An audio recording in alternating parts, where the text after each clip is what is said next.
Good evening, everyone. My name is Tony Mancuso, and I lead communication and outreach efforts for the Summer Health Professions Education Program, better known as SHPEP. Tonight's session should be your first of many steps on your path into the health professions. And as you will soon learn, SHPEP scholars have a legacy of success. Over 65% of our scholars that apply to medical and dental school are accepted, and over 78% of our scholars go on to earn advanced degrees.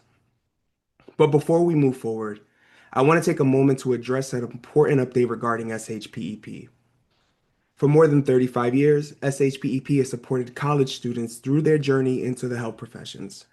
Through academic enrichment, mentorship, career development, and community building, SHPEP has expanded access to opportunity nationwide and become one of the most recognized health professions pathway programs in the country. As we open this year's application, we want to share that SHPEP's founding partner and core funder, the Robert Wood Johnson Foundation, has decided to shift its strategic priorities toward dismantling structural racism in health education and training at the institutional level. As a result, the Robert Wood Johnson Foundation will end funding for SHPEP after the 2026 cohort.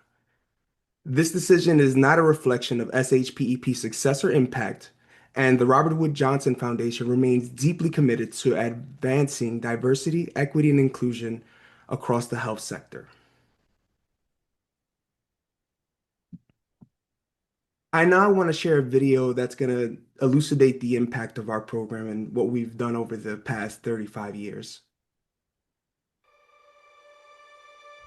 I myself was a first generation low-income college student, so I understood at a personal level how impactful having access to mentors and resources could be.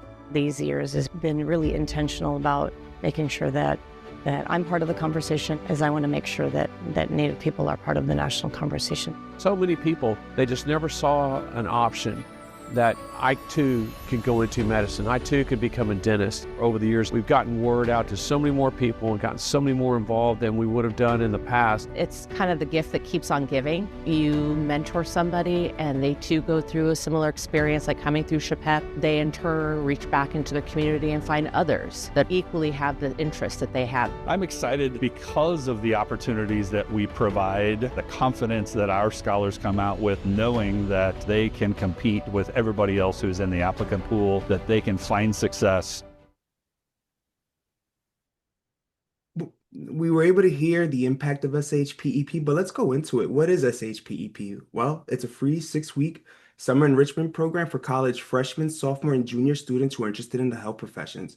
And our program is truly committed to strengthening the career development of educationally and economically disadvantaged students while preparing them for a successful career in the health professions.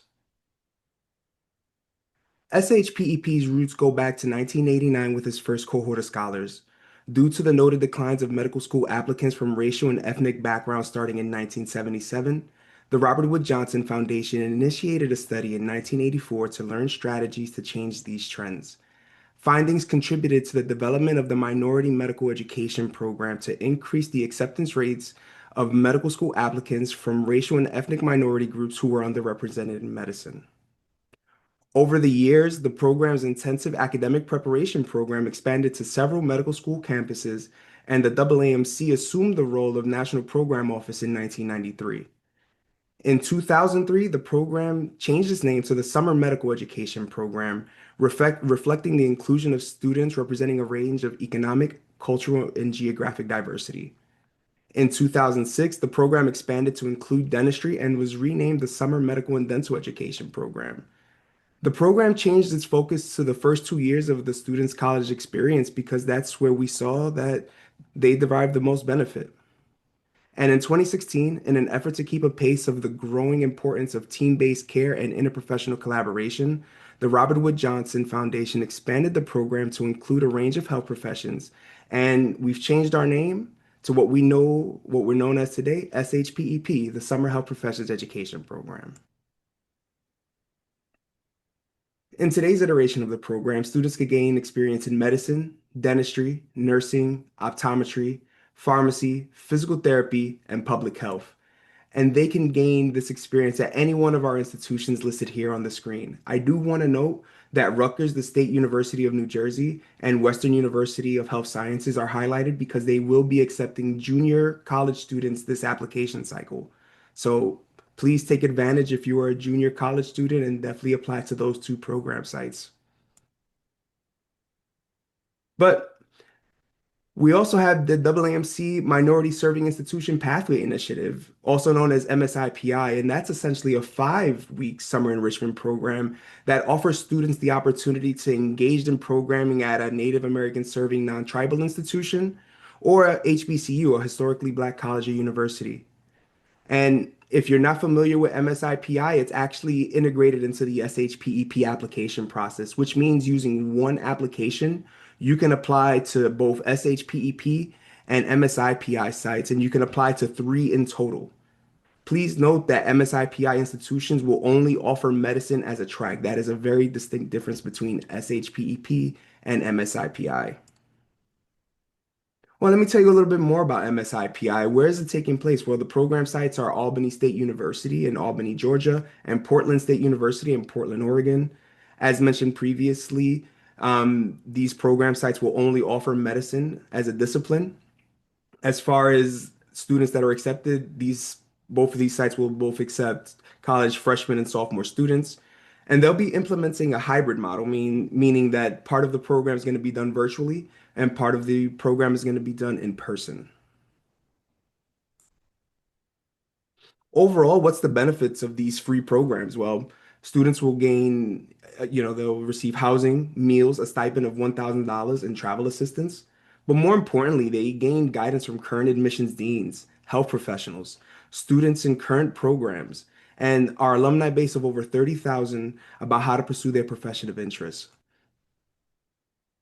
In order to be eligible for the program, students must be a high school graduate and currently enrolled as a freshman, sophomore, or junior in college, have a minimum overall college GPA of 2.5, be a U.S. citizen, a permanent resident, or been granted DACA status by U.S. Citizenship and Immigration Services, and they cannot have participated in the program previously, whether that's MSIPI or SHPEP. We want to make sure that every student has the opportunity to have this experience added to their application. Now, there are other factors for consideration, and that's either that includes students coming from economically or educationally disadvantaged backgrounds or having demonstrated an interest in issues affecting underserved populations. Now, I want to pause right here and say that our program sites engage in what's called holistic review, which means they're looking at more than just the GPA or the numbers that are associated with the application. They want to know your story told, your distance traveled, why, pursuing a health profession for you is important, and what's your why, essentially. That's why it's critically important that you submit a compelling personal statement and ask your letter writer for a strong letter of recommendation. And please emphasize that word strong. Now, as far as what happens during the program, well, students gain academic enrichment in the basic sciences and math. They participate in career development activities such as developing a CV, a resume, and you even get to mock interview with current admissions deans as well, which I think is huge. Learning and study skill workshops, which will help you maximize working in individual and group settings, exposure to clinical settings, which is what's needed to matriculate into a health professions program, workshops in financial planning and health policy, and last but not least, IPE, interprofessional education that addresses effective collaboration across the health professions. Essentially, you get to learn how each of the health professions work with one another. That said, before you start your application, I want to toss it over to Stephanie Vink because she can go over this part of the application much more in depth than I ever could. So, Steph, feel free to take it away. Tony, and thank you for the wonderful overview of the program and, of course, the awesome video that took place this last year. Welcome, everybody. I'm Stephanie Vink. I'm the Product Development Specialist for SHPEP. And before we jump in the application and the requirements, I always just like to touch base on our website, particularly the site pages. So this is a wealth of knowledge about each site, the program start and end date, if they're hybrid, if they're residential, who's accepting freshmen and sophomores, who's accepting sophomores and juniors. So you definitely want to take a look at this before you begin your app. and kind of get a feel for where you're going to apply to, and make sure that you're actually available to go during those dates. Once you submit your application, and you're stuck with those sites, so make sure you choose wisely. And that goes, I'm sorry, next slide. And that goes the same for our MSIPI sites. If you go to amc.org/MSIPI, you can find Albany State and Portland State's information there, all about their program, when they start and end as well. So definitely take a look before you hit. And these links are also available on the application landing page as well. So let's talk about the application and your required documents. So each applicant can submit up to one application only. They can choose up to 3 program sites on their application. We highly recommend you do so. Now, if you're a junior, you can only apply to 2. Or if you have a specific health profession that you only want to apply to, they may not be 3 sites available, right? But if you are applying and you can choose up to 3, definitely do that. It increases your chances of getting accepted. We require 1 transcript from every post-secondary institution you have attended or are attending. So what does this mean? Let's say you're in a current university, and in high school you took dual enrollment courses. You're going to need to list that, and you also need to get that transcript in. Now listen up for my freshmen, please. You must wait until your fall grades are posted before submitting a transcript. I've already had several people send in blank transcripts. The program sites need at least 1 full semester grades to review your application. So you're gonna have to wait. I think by now most are ready, but you want to make sure so you're not wasting your money and your time, and it's frustrating, right? So please be sure those grades are ready to go before you have it sent in. Then we need 1 letter of recommendation. Now this can come from a pre-health advisor or a college professor from your major field of study. Now you may be asking, well, I'm a freshman, I don't even have a major yet, what am I gonna do? Don't worry, we also accept a recommendation from maybe an employer in the health-related fields. A high school science or math teacher is great, a high school guidance counselor, a graduate assistant, a math or science course.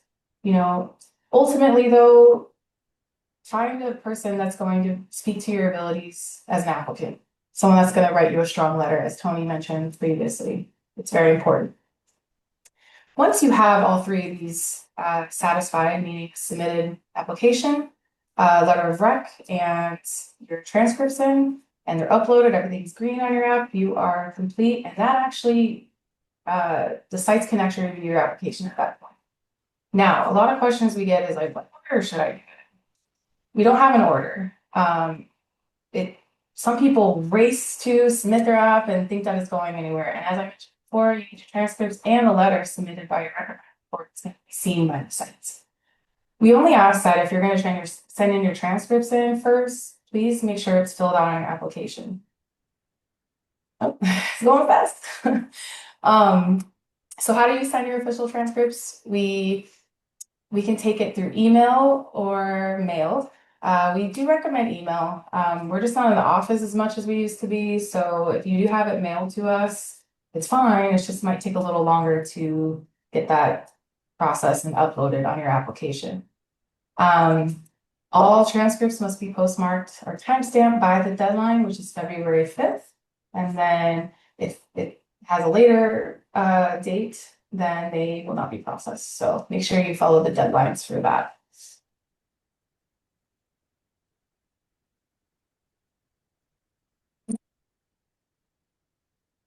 Okay, so still on the transcripts here.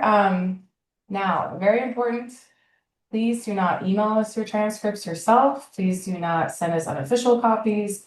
Please do not issue the transcript to yourself and mail it to us. It has to come from your institution or their transcript service.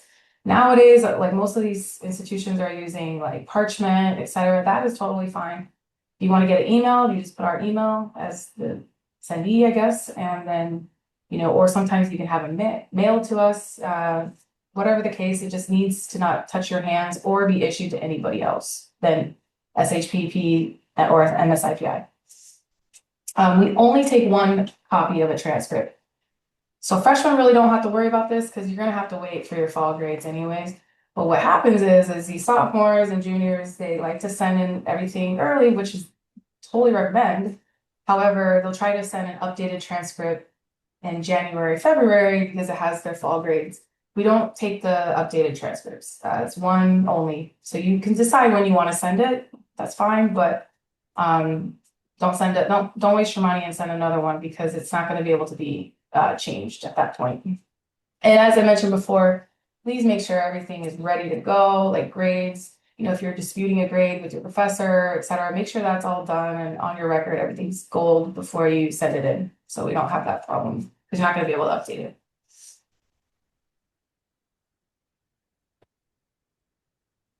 Letters of rec. So they can be submitted in two formats. We have a recommendation form for them and a sign, or they can do a signed letter on official institution letterhead. Now, the good thing about now, the past 2 years, I believe, we have a letter writer portal. So if you haven't started your application yet, once you get to the schools and activities section, all you have to do is fill out their name and email. You get a preview of the email that's going to be sent to your recommender and with all the directions and an upload link. It's so easy. So all you do is put in their information, boom, they send it. But your recommender will get the form or they can decide to do the letter. That's up to them. It's pretty seamless process now. The only thing we kind of recommend though is make sure we don't have a bounce back feature built in this letter writer portal at this time. The AMC does not. So we do recommend that you follow up with them once you know you sent the request, just to make sure they got it for two reasons. One, maybe you put the email in wrong. It happens. Two, they might have like a blocker or a firewall or something, and this was kind of help you figure out if they're getting it, right? So always just follow up with them to make sure they got it. And you will actually receive an email saying it was sent, but it doesn't mean it actually made it to them. It just means that you hit the button sent.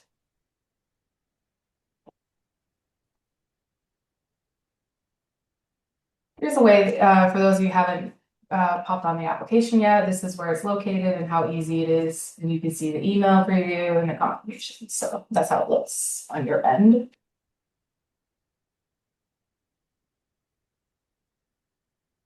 Some tips, like I said, cannot express this enough. Follow up with your recommender. We only take one recommendation. So some people send us an extra one.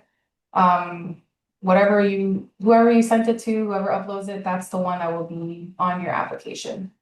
Now, let's say that you filled out your application December 10th, January 30th, you find out your recommender can't do it. No problem.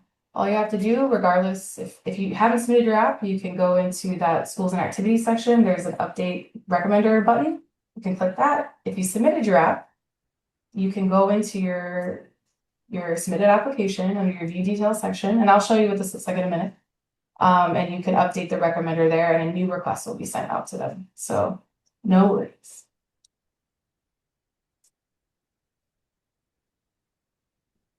Now, as Tony kind of touched on earlier, the personal statement. This is really heavily weighted on your application. It's very important to do your best on this. We have a prompt to give you kind of what the sites are looking for.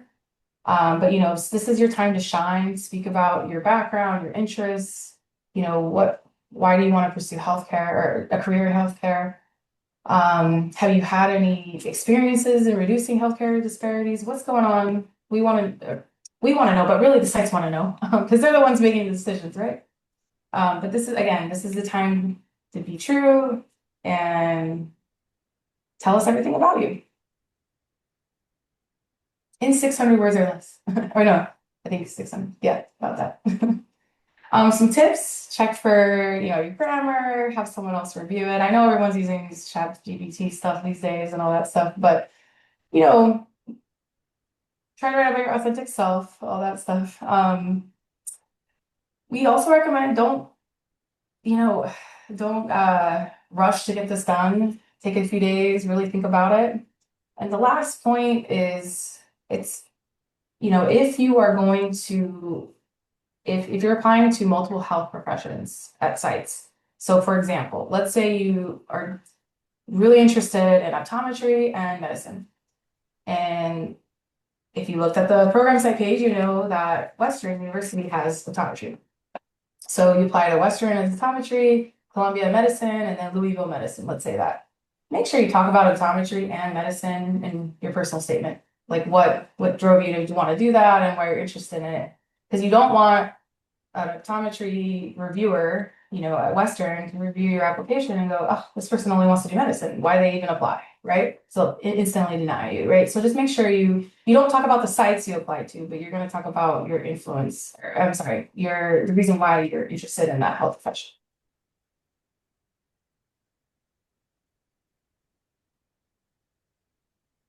So how do you check your application status? Well, prior to submitting, you can't see this section yet. You can give us a call, like let's say you had your transcript mailed, give us a call, see if we have it, or if it's been emailed, where it is in the processing line. I recommend doing this. It's not the final end all. You still have to make sure it gets on your application, but at least you have a little, okay, it's there. Once you submit your application though, you're gonna be able to log in and see all this. And I think it's on the next slide. I can show you. So this is how the view, and I did this yesterday, so it's brand new. What your application looks like once you have submitted. Now, some people, remember I told you you could do it any order. Some people might be complete because maybe their letter was already in and their transcripts were sent in, right? So you might just be congratulations, you're completed. But more often than not, it will say congratulations, you submitted your application. Oh, but it's not ready yet. Let's go ahead and view the detail section. So next slide.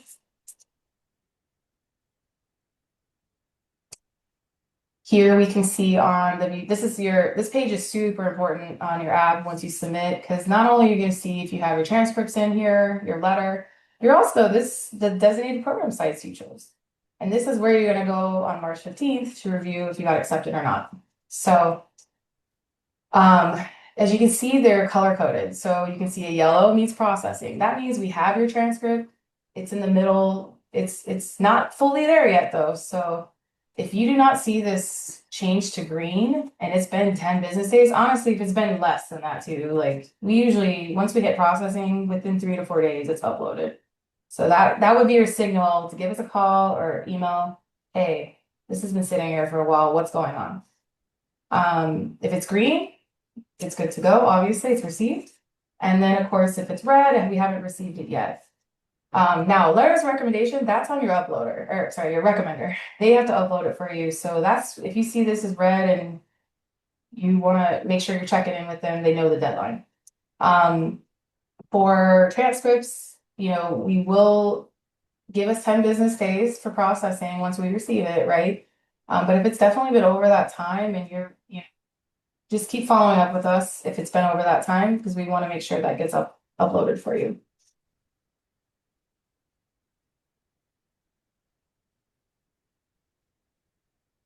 So I kind of already briefly looked at this, but yes, the only one I hadn't discussed yet was the unofficial. You might see an unofficial there. There's been a few already this season who sent me unofficials, meaning they either issued it themselves and emailed it, or they sent us an unofficial copy, etc. So boom, you get a little unofficial. I think it's blue. We have fun colors. And then it will tell you why, hey, we need to send it the correct way.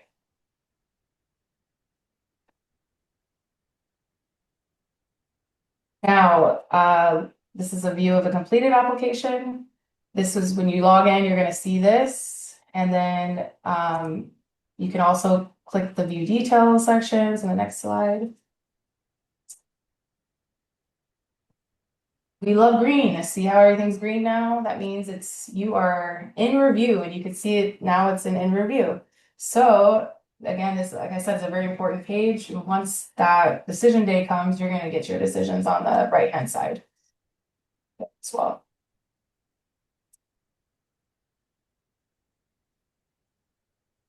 So application tips, apply and complete your application early. Now, with that being said, when I mean early, I don't mean like you should have already had it done, obviously, especially if you're freshmen.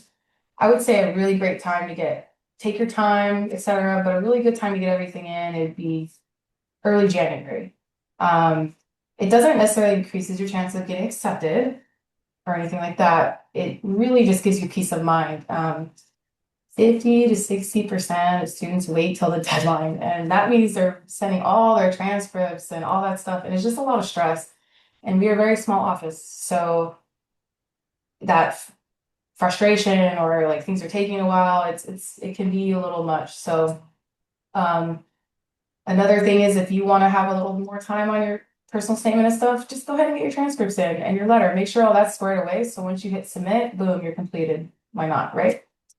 But I bet everyone on this call is gonna not be a deadline, a wait to the deadline type. So check in with your recommender. I can't express this enough. We used to tell you guys to tell them different deadline dates, but now they can see the deadline, so they might wait to the February 5th. So please just kind of get on them a little bit, gentle reminders.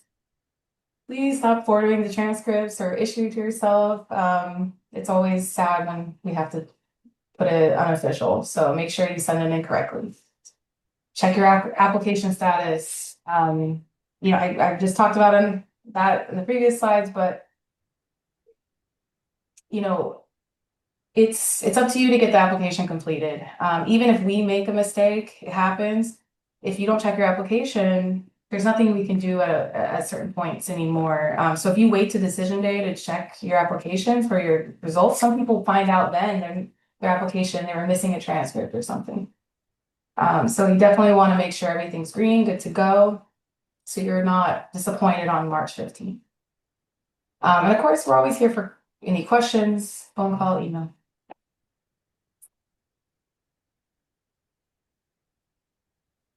So let's go over some important dates in the timeline.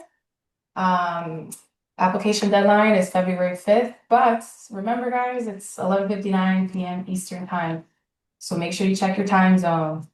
That means if you are living in California, I think is what, 8:59 p.m. Eastern time. So do not wait to 11:59 and ends up you're in the wrong time zone. The application shut down. When I say shut down, it's shut down. I can't even get it back up. So it is absolutely important that you submit this on time, because it will lock you out, and that's it. It's done. Nothing we can do at that point. Materials is just the February 5th, meaning if you sent it in, after it technically on East Coast time, February 6th, that's fine. As long as it has, we adjust for that time difference, but it just needs to be February 5th. Decisions are released on March 15th. So mark your calendars. That's a very important day. So February 5th, your time zone, and of course, March 15th. This is where you'll go in. It falls on a Sunday this year. So yeah, go ahead and make sure you know that decision day release. Another important date is March 18th. This is when the waitlist status could change on your application if space permits. Waitlist students, once your status changes to accepted, you have a really quick turnaround time. You have 24 hours to confirm. And then usually around the end of March, early April, program sites will be reaching out to you with the next steps if you are accepted and you confirmed your offer sometime.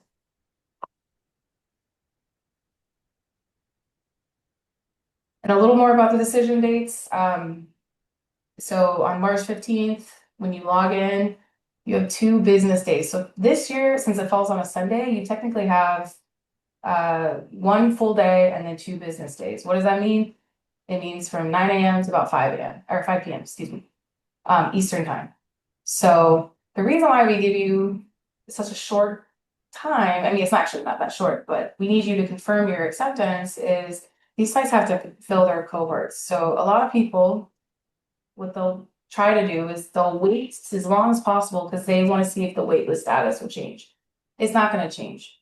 And the reason why is we can't have an accepted sitting there because you're waiting on maybe a site that you want to go to more, because these sites have to fill their cohort, and your status may never change, or it might change to not accepted, right? So you kind of have to make that decision if you're accepted and waitlisted, which one are you going to do? You can confirm, then you're set, or you could get withdrawn, and then you take your chances with the waitlist that could potentially not change at all. So that's why we have to kind of be a little nudge on that.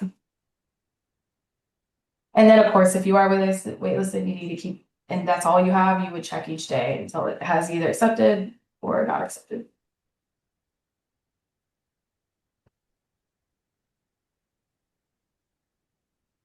All right, now I'm going to pass it over to the lovely Erin for our ambassador talk. Thank you. Thanks for that overview, Stephanie, of just going over all the nuts and bolts of the application. Definitely much appreciated. I'm sure everyone in the crowd is appreciative of it as well. What I want to do right now is give Arian the opportunity to introduce himself. Arian is an alum and an SHPEP ambassador, but I don't want to take away his thunder. Arian, feel free to come on the line and introduce yourself. Awesome. Thanks very much, Tony, and thanks, Stephanie, for going over the application process. Hey, guys, I am Aryan. Thanks very much once again for being here. I completed SHPEP in 2023 at the University of Washington side. I was part of the medical pathway. Just Tony mentioned, I've been serving as an ambassador since completion of the program, and recently was assigned as a national alumni advisory board member, which gives me an opportunity to work closer with the program sites as well. And in addition to that, I've just a couple of months ago, I've graduated from the University of Washington with my bachelor's in biology, and currently in the process of preparing for the MCAT and getting ready for other materials to apply to medical school in this upcoming 2026 cycle. So an exciting journey, goes ups and downs, highs and lows, always there, but trying our best to be a support for one another and be here to cherish. Yeah, Arian, you have been very involved with the National Program Office, and I just want to commend you right now and all the efforts you've given. Not only are you an ambassador, also a member of the Alumni Advisory Board, you're also navigating this journey into becoming a physician, which throughout this conversation we're gonna have to let the audience know how that part of the path is going for sure. But let's get into the SHPEP stuff, right? And really, I want to put you in your shoes when you were at the time of an applicant. What motivated you to, or what made you consider this program? Certainly a wonderful question. So thinking about myself, my identities, and who I represent as a non-native English speaker, first generation student, low income, and coming from an underserved community, I was really surprised how the idea of individualism was embedded for students pursuing a career in health professionals, especially in the United States. Throughout high school and higher education, I really struggled to find communities where I would feel belong. Because what I've learned from my parents and elders is to always be there for your family, for your friends, your community, and serve as an assistance in any way you may need. But unfortunately, I didn't receive the same expectations that I've had for myself from people and internships that I got the chance to do prior to SHPEP. And just like our participants here, I attended, well, I think it was either junior or senior of my high school. It was during COVID. Our counselors would send out a bunch of emails in regards to summer internships, whether it's regards to healthcare and other fields, and came across the information session hosted by the University of Washington site. And I attended there, of course. By the time I was not eligible, right, because I wasn't a high school graduate, but hearing from what the program offers and attending webinars like this, hearing from people who have done the program in the past, the experiences they've had, and the wonderful connections they got the chance to make with their fellow scholars. That was really the a source of motivation for me to go ahead and process through my application. And like I said, I was really early on. I learned about the program prior to knowing that I was eligible. So I kept in touch with the program coordinator who hosted the program, Nora Coronado, shout out to her. And just thinking about the goals I've had, the aspirations I've had, and the way that I would like to influence my community, SHPEP was really the right program for me to take closer steps toward achieving my goals, not only as an aspiring physician, but also as an individual who is always there to make positive changes for my friends, family, and community. You know, that answer sounds so amazing. It sounds like part of it would actually be in your personal statement, which is going to be my next segue, honestly. I know it's difficult for, people to write about themselves. I struggle with that as well. I'll just be very honest and upfront and transparent about that. I guess I'm curious to hear from you. What advice would you give current applicants who are working on their personal statements? And do you mind sharing any themes, stories, or experiences that you found especially powerful that you highlighted in your personal statement? Absolutely. So to begin with advice, what I would say is we may have heard of this term a lot, but it's really about sharing who we are, our identities. And I've mentioned about being a first generation low income and coming from underserved background. So instead of just stating these identities, the idea is to also share what do they really mean to us, right? And what experiences we've gained from carrying these identities, and how did they inspire us to decide the healthcare professional of our interest. So speaking of those, I've also encouraged our prospective applicants to think about the aspects that makes them the individual they are. It could be the activities they've done related to healthcare professionals, and there are lots of worries on the side of, oh, hey, this is a healthcare professional program, but what if I do have interests other than or non-science or non-healthcare professional activities? And that is totally fine. The example that I kind of give is myself as an aspiring physician. I've kind of imagined this as a rock climber.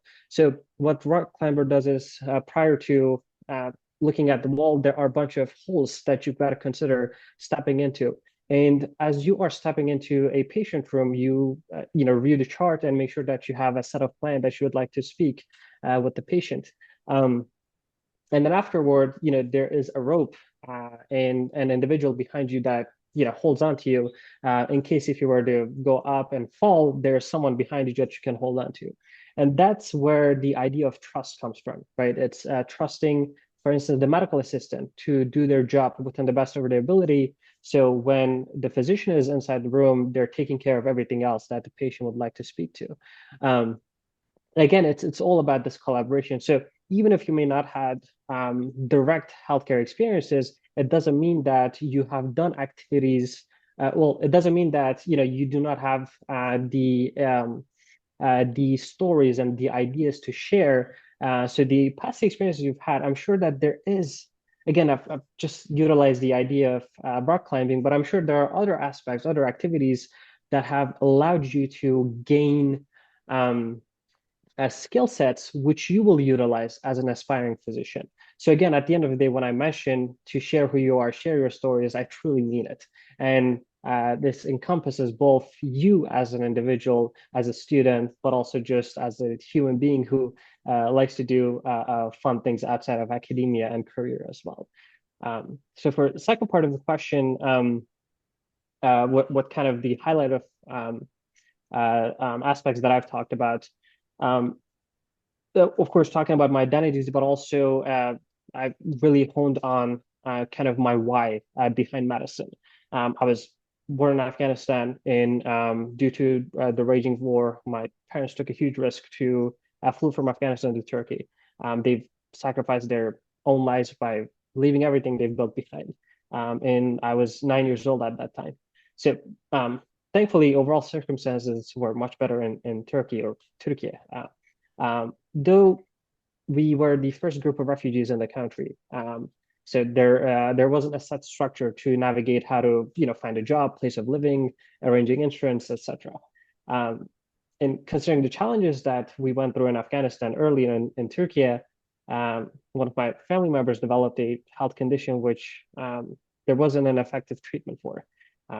witnessing the doctor conversations, the journey my family member went through, it really motivated me to become that individual which would serve as a source of support for those experiencing similar circumstances. So I really honed on the idea of why behind pursuing medicine and how SHPEP will allow me to utilize my experiences and take stronger steps toward kind of reaching the peak of the mountain that I've been hoping to see there.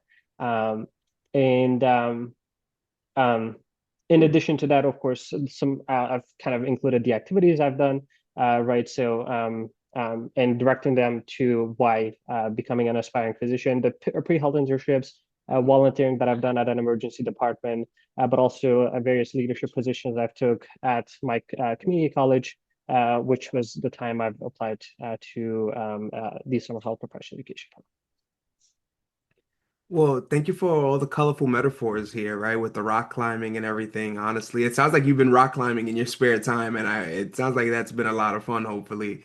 But as I hear you and I hear the point, you really drove it home because I think a lot of this process, not necessarily just, applying to SHPEP, but I'm speaking broadly about, pursuing a health professions career.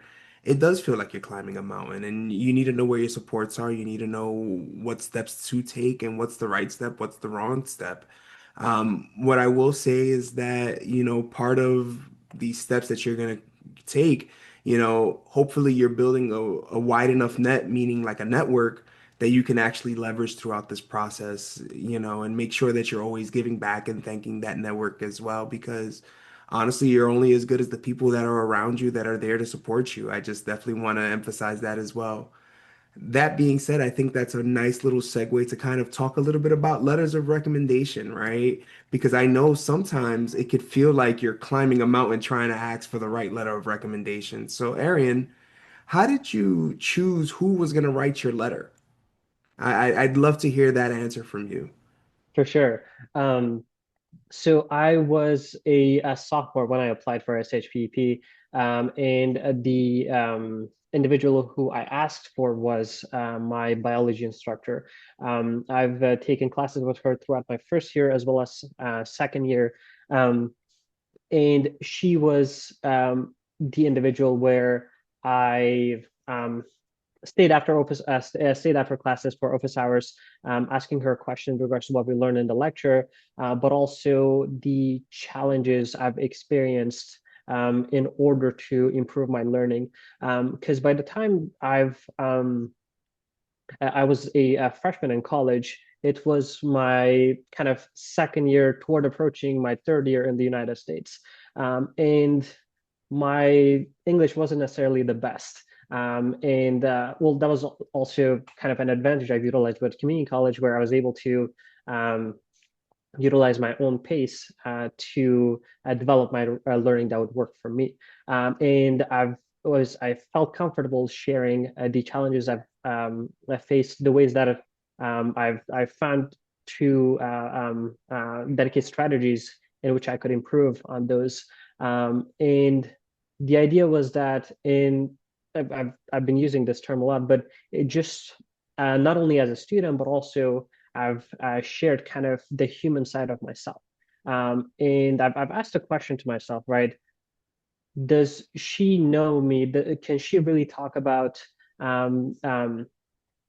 my aspirations, my goals, my dreams in the field of medicine? And how I hope to utilize the skill sets and knowledge I have experienced to improve the communities, to make make our communities much healthier. And when I've asked those questions to myself, and I've said, okay, yes, she can, yes, she can, yes, she can, and she was the one that I've ended up selecting. So I've asked those questions to myself in a way to help me understand whether she would provide a value into my application. And when it comes to value, I didn't necessarily see whether she had a PhD or a master's degree or bachelor's or any other degrees that you may think of. I've asked myself whether she can provide a value rather than the title she carries.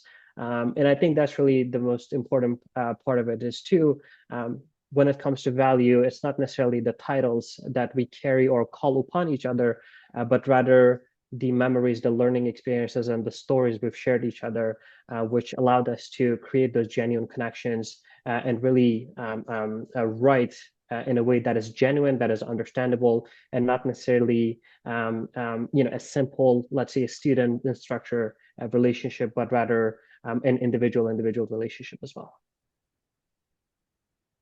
That's great to hear. I'm wondering, did you provide like your letter writers any like specific resources to help them write that strong letter for you, or were those conversations enough? And also, I'm be curious to hear, any advice that you'd want to give to a student who's unsure about who to approach for a letter. Certainly. So usually when it comes to asking for letter of recommendation, some aspects to kind of be prepared for is, for instance, it's very likely that your recommender will ask for your personal statement or your resume and extracurricular activities you may have done. So when I've asked for a letter of recommendation, I had kind of at least a solid draft of my personal statement in case if you were to ask, as well as resume. Though I was quite lucky enough because she didn't necessarily end up asking for those. Thinking about the conversations as well as the way that I've shared the activities I've done both inside my institution as well as outside of institution. So she was really aware of the activities and the values I've gained from my experiences and how I hope to utilize them to how I hope to utilize them as an aspiring physician to make our communities better. So on that sense, I was quite lucky. But again, when I transferred to the University of Washington, when I asked for a letter of recommendations, the procedure was quite tougher. So again, having kind of a some sort of personal statement and resume, I always found it to be helpful. And in case if you were to ask, right, you're not kind of caught off guard and be like, oh, hey, what am I going to do in this case, right? So that's kind of one of the very first tips I would give. And secondly, majority of the time, letter recommendations are asked through sending email, right? And staying professional, staying kind, and making sure that the way that we write is truly representative of what we want. Simple, sweet, and concise. But what I've done actually was I went I went in person. I've asked my my recommender in person on whether she would be willing to provide a letter of recommendation. And time to time, especially thinking about the impact of COVID-19 pandemic, the idea of feeling comfort in the sense of sending things online or communicating online. If you are not that kind of person, and if you feel more comfortable, more motivated to go up to them, step up, and ask that, I would highly encourage you to consider that as well too. And I can promise you that they would not say, oh, hey, why did you ask me in person? And this is not the traditional way, or this is not necessarily what I've received requests in the past. The most they could say is, oh, hey, thanks very much for asking me. Would it be possible for you to send me an email just in case to serve me as a reminder? So again, whatever works best for you, whether it's through sending an email or asking in person, those are, I think, really two great ways to ask for. There's not necessarily a distinction in that. So those are some tips I would give as well, just to keep things in. Yeah, and you know what? Let me add to your tips too, because I know you said, share a resume and stuff like that. Also, feel free to share a personal statement. If, I know for me, I write letters of recommendation for for students entering med school.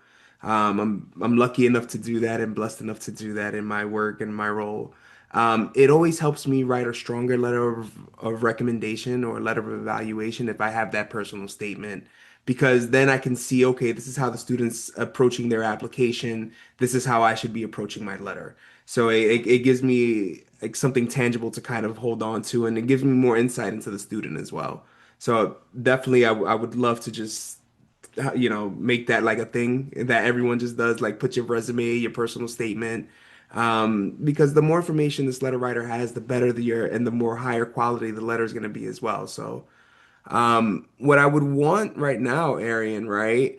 It sounds like you had a tremendous application, right? It sounds like, you got in, you're an alum, you're involved with the National Program Office, so I'm going to ask you more of a difficult question, right? I want to put you back in your shoes at the time you were applying. What part of the application felt most challenging for you, and how did you navigate that? Certainly.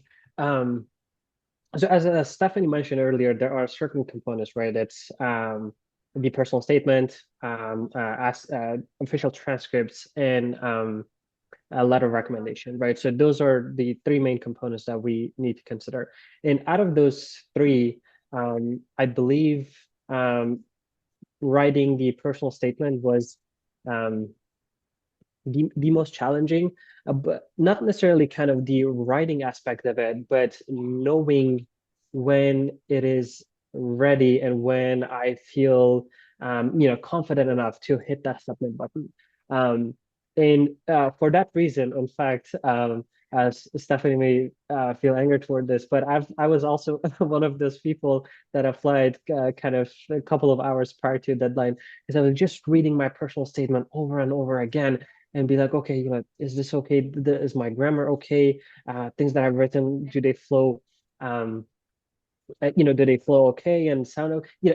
All those questions I've asked myself over and over again until the last moments of the deadline. It's something that I've done I've done it to overcome, but again, I still had those feelings in mind. Something I've done in the process of writing my personal statement was asking for advice or revision requests from people um, who knows me and who knows how I approach to my writing, how I express my emotions in writing, and just have them, review my personal statement. Not necessarily, like let's say, 10, 15 people, but rather 1 to 2 people who I thought would has gotten the chance to see kind of my writing style, the way that I express my story and my experiences into writing. So I've kindly asked them whether they would be willing to, of course, giving them adequate amount of time prior to the deadline and an opportunity for me to revise it as well. So as soon as I heard their feedback, there were certainly some areas where I thought, oh, how, like I've never thought about this, or actually, the way that I've approached this, I may differentiate in order to connect with the following sentence better. So those definitely helped me, but I try to avoid the excessive amount of feedback, which would really clump everything together. So again, 1 or 2 people that truly knows you and your writing style and the person you are, and that really helped me a lot. And again, just to kind of cope with that sense of self-esteem and making sure that I have confidence to hit that submit button, I just reflected on the journey that I've come so far.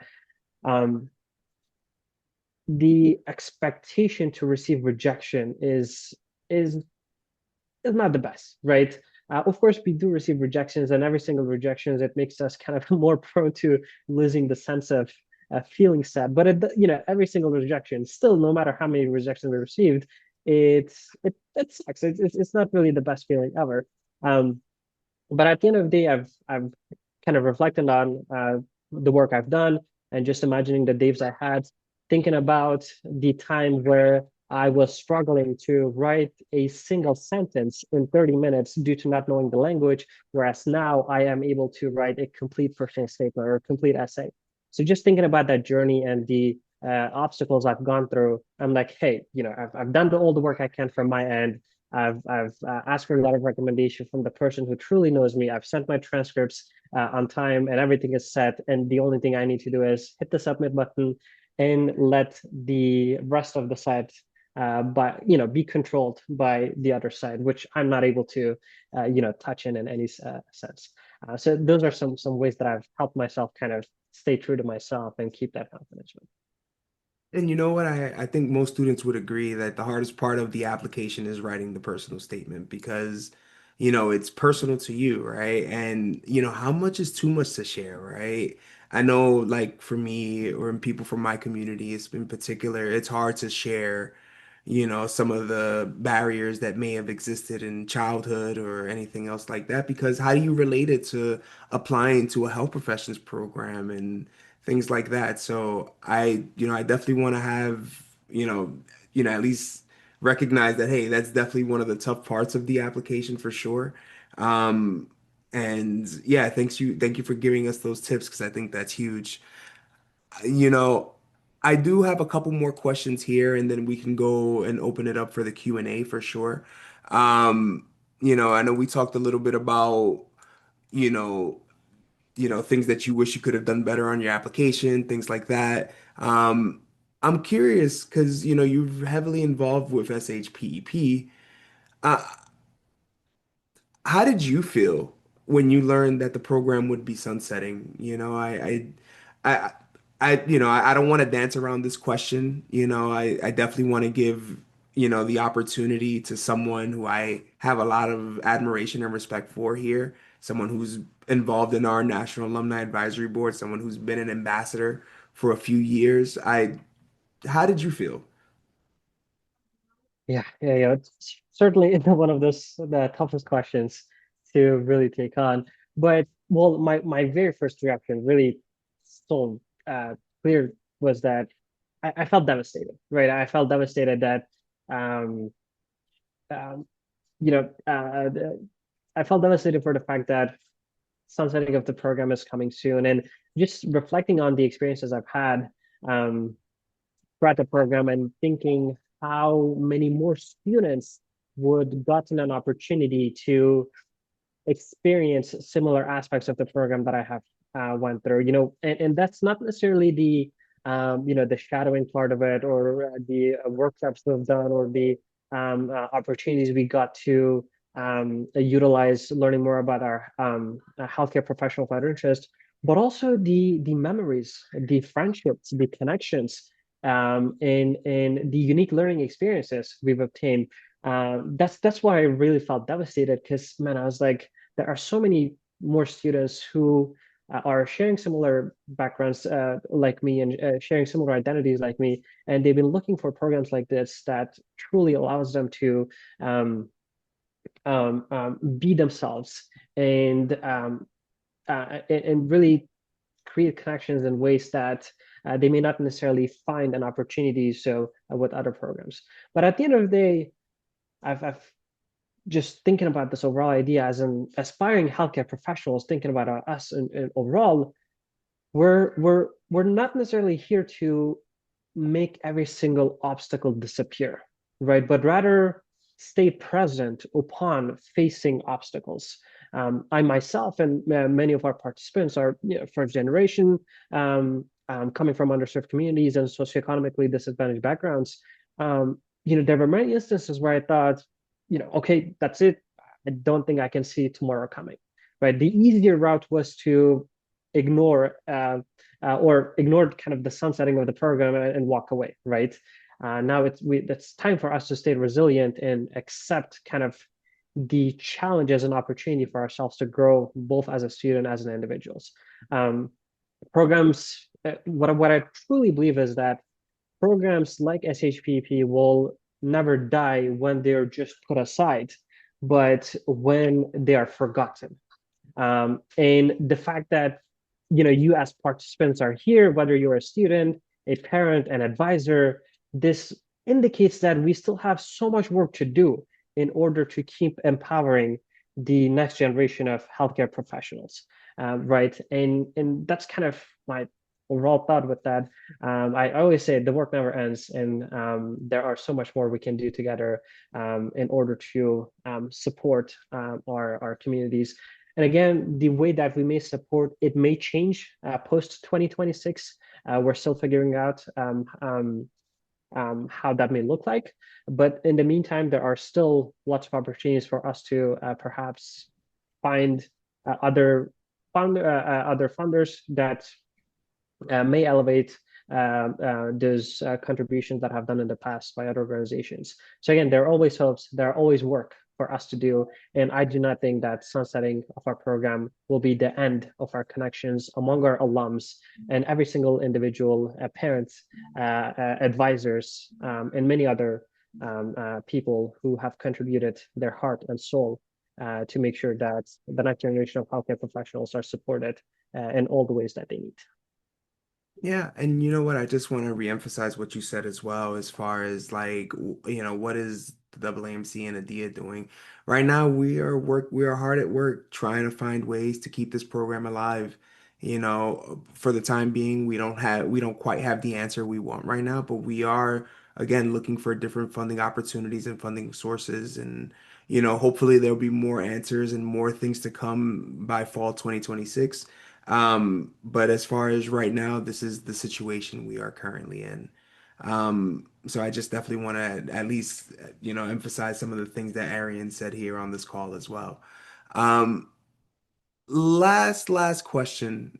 And then we can open it up, for Q&A. Tell me briefly, because I know there's a lot, what has SHPEP done for your trajectory?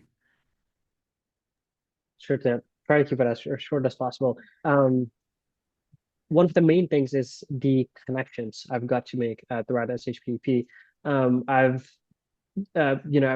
looked for people who would truly understand my values, and the people that I've got to connect with, they understood that what I do is not only for myself, but also for my family, for my people, and the community I represent.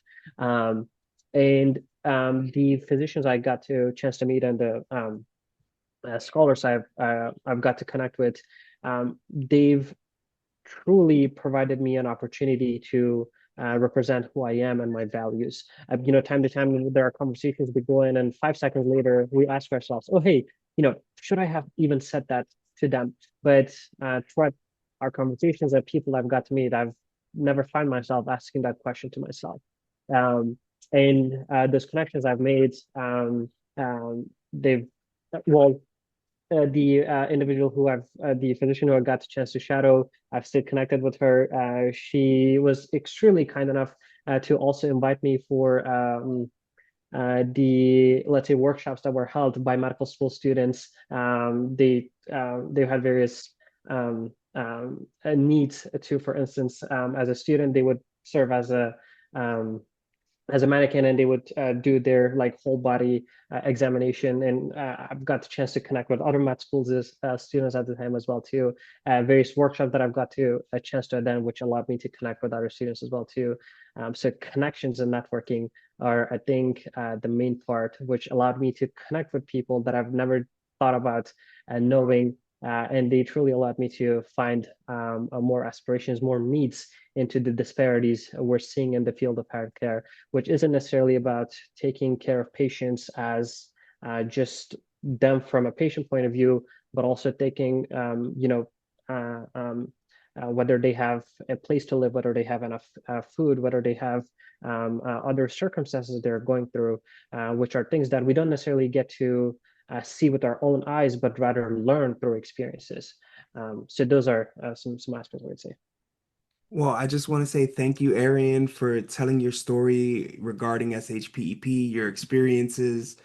Right now, we're at the point of, I guess, the Q&A portion. I'm inviting Stephanie Vink back, our program specialist. I'm pretty sure there are some questions that have like come up in the Q&A. So, Stephanie, are there any questions you want us to tackle right now, or that you'd like to tackle head on? We answer some of these live, right? So that's why I wasn't doing them all in order and all that kind of stuff. Someone had mentioned that in the chat. There's been a bunch, trying to look here on which one would be best to answer. A lot of questions about the credits, and I technically am a sophomore or a junior, like how does that flow? We do go by credit count. So that means up to 90, right? So if you're over 60, then you would be a junior, so forth, right? So that's how you actually apply. There's on the application, you're going to select if you're a freshman, junior, or sophomore, and we go by the credit count. it's important that you kind of try to follow that. I mean, obviously, there's going to be times where you might be on the cusp, right? So, then maybe, it's such a touchy, it's hard to say. Oh, sorry. Didn't realize I wasn't here. You good, sir. But we do go by the credit, and that actually we count dual enrollments, we don't count advanced placement. So if you were in high school and you took a few courses at a community college, those count. And you need the transcripts for them as well. I know there's a couple questions about that as well. So yeah. Did you notice anything that you wanted to answer live? Not anything that popped out at me immediately. I think we did a good job as far as like going over a lot of the questions, hopefully during the Q&A we had with Arian, but if there's something that in particular sticks out, let's definitely get to it. The first one, I think we should answer that live. It was Okay. like, if I was declined last year, how can I better my application in current software? I kind of want to throw this to Arian. Maybe he has some ideas. Because just a reminder, the NPO, me, Tony, etc., we don't review applications. We just package everything nicely and send it off to the site. So they're actually making the reviews. So sometimes you can ask this question to the sites too. How do I make myself more? But you have to remember too, you could have been a great applicant, right? It's just a large pool. But Aaron, do you have any tips? Gotcha. Just to understand, gosh, just tips to stand out as an applicant. Is that? Yes, if you applied last year and you didn't get in, how can I better make my application a little more? Certainly, certainly. So I'll just reflect back on what I've kind of mentioned about the experiences we've gained, right?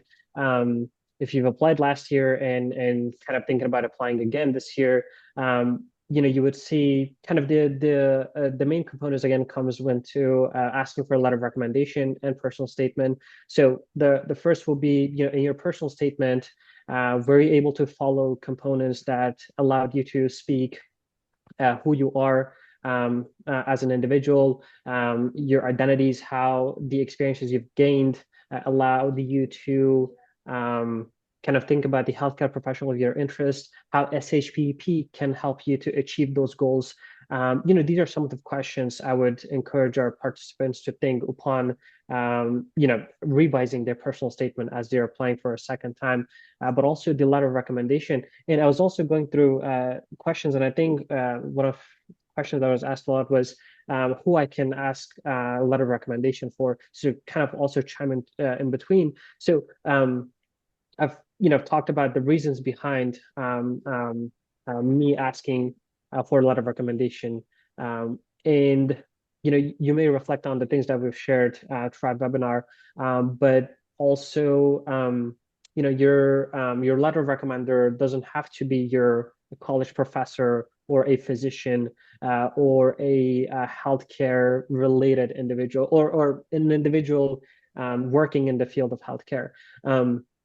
The question I've kind of throw out there earlier was, does the individual know you more than does the person who you're asking knows you as an individual in addition to being a student? And if the answer is yes, then that's the person to ask for. But if the answer is no, then it's like then you would want to reconsider that. So it could be especially for those who are a freshman, you may think, okay, I've recently got into college. I didn't necessarily get the opportunity to connect with my professors. And, you're more than welcome to ask your one of your high school instructors that you've got a chance to know over the years compared to kind of 3 to 5 months of a college instructor. Again, your college instructor may have an MD, PhD, but if they're not able to talk about you, their title won't really make a huge difference, right? Their value isn't their title, but what they're able to share in words that would supplement your application, right? So that's really the idea to think of upon asking for a letter of recommendation, as well as things we've spoke about personal statement. When it comes to official transcripts, they're, I think, quite clear on what they needed. So that's what I would say for second applications or just overall improving our application. Thank you. I want to get two of these answered too. Someone had asked if I apply and don't get in this year, can I try apply again next year? And then is this the last cohort of SHPEP? Yes, it is the last cohort. So unfortunately, if you don't get in, this is it. Now, with that being said, Tony had mentioned before, we are looking at other opportunities for different funders and everything like that, but the program as it is right now is not going to be next year. So we just don't know yet. So I wanted to answer two of those, so I'm gonna do that by those ones. Tony, did you see any ones that glared out? No, I think those were the ones that I would have touched on as well. I know we have 3 minutes left in this webinar, right? And I want to make the best use of our time here. Um, I know everyone's in the process of applying, getting their application right. What I will say is that during the application season in January, we will be hosting application office hours. These are not recorded sessions that you can interact, engage with not only the National Program Office, but also like ambassadors as well. So if you have any questions with your application, anything that comes up, please feel free to use that as a resource. We want to see you get in and be successful and, thrive in this journey into the health profession. So I definitely want to throw that plug. If you haven't checked us out on social media, please follow us on social media. We post a lot of relevant and timely information regarding application updates, processing, things like that. And we've also have a campaign going on that if you haven't checked it out, our videos they've been hitting on social media, which is nice. Um, I know, again, we're doing the little countdown right now, but I'll kind of close this out with this. As far as a piece of advice that each of one of us can give, just to kind of close us out, I always tell people, whenever presented with this type of question is, when you think you don't belong, realize that you do.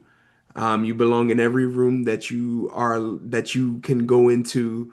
There ain't no one better than you. And just know that, if you have a dream, you're gonna achieve it. That would be my advice. And just understand that, there are people that go and feel imposter syndrome. I don't feel that in these rooms because honestly, you do belong and you're just as great as everyone else. Arian, I wasn't sure if you had any last little bit of advice, and then we can close out with Steph. Yep, totally agree with every single thing you mentioned, Tony. And you know, I'll just wrap up by saying, reach out for help if that's what you need, whether it's guidance on writing your personal statement, whether it's asking for a letter of recommendation.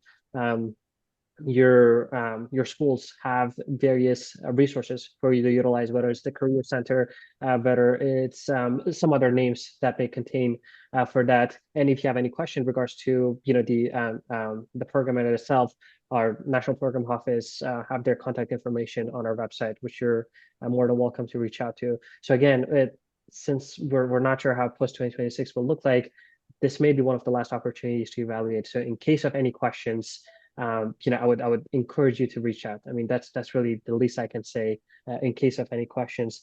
And well, lastly, not necessarily to promote or anything from my side, but there were also questions on like your contact information or any further assistance or workshops that you're hosting. So personally speaking, every Tuesday and Thursday from 7 p.m. to 8 p.m. EST, I'll kind of hop after this.